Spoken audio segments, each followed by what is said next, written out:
Soon, it's coming, there are going to be cars that make decisions for you. Driverless cars are the future.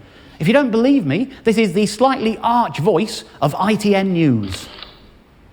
The future is here. Well, almost. And in the limited area of transportation, Google unveils the driverless car. Yeah, the driverless car. Yeah, it was all over the news recently. This is how Auto Express covered it, pointing out that it could help to reduce car accidents. But it wasn't just the motoring press. The Independent had it, as did the Mail. They're pointing out that it will have no steering wheel, accelerator pedal, or brake pedal. It just goes at 25 miles per hour. It does everything for you.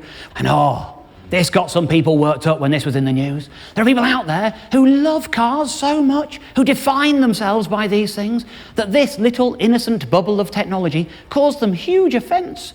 And you know what? I kind of like those people. I like the people who get upset about things they don't really need to get upset about. They occupy the bottom half of the internet, screaming into the nothingness, ignored by most, but not by me. Because I have a hobby, ladies and gentlemen. I like to read those comments. I like to turn them into something more beautiful. I visited 7 or 8 different news sites where the Google car was being discussed.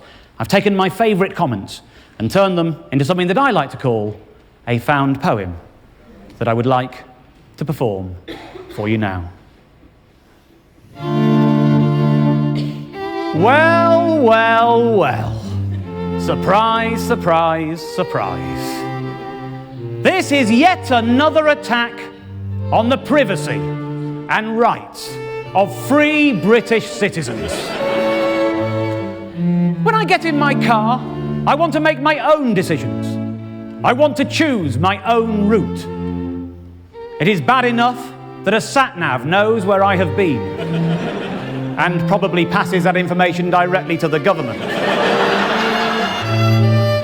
But having the car make my decisions for me is clearly a step too far. Too far, and in the wrong direction. Gimmick! It is a gimmick. It will never catch on, and I'll tell you why. Because it is a gimmick. They have confused the idea of a search engine and an engine.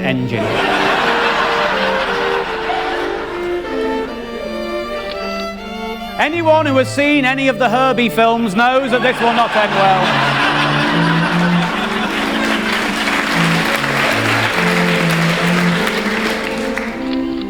well. Serious question.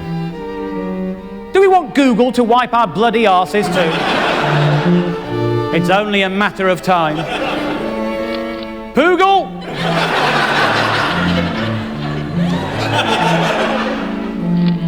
OMG.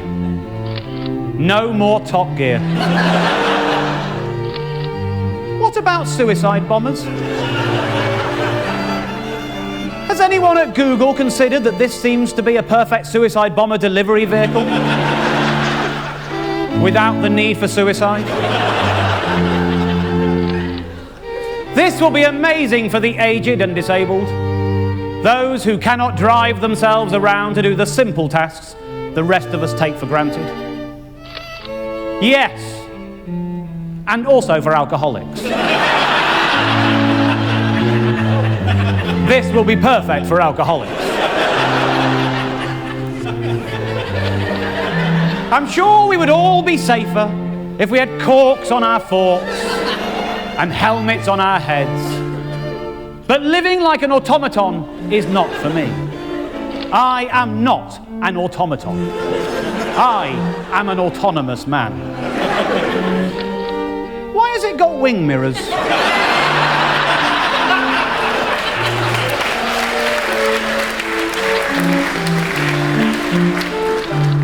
At the moment, the number of cars on the road is limited because not everyone can drive. But if nobody needs to learn how to drive, then there will be no limits. Because everybody cannot drive. And so there will be more cars. And that means there will be more accidents. It has no steering wheel. How does one take control of it if an out-of-control bus or lorry is heading your way? Are we supposed to Google our way out of a collision? Because I tried to Google my mum's Facebook the other day, and it couldn't find it. So I don't fancy our chances in that collision. Maybe it has a horn. I think.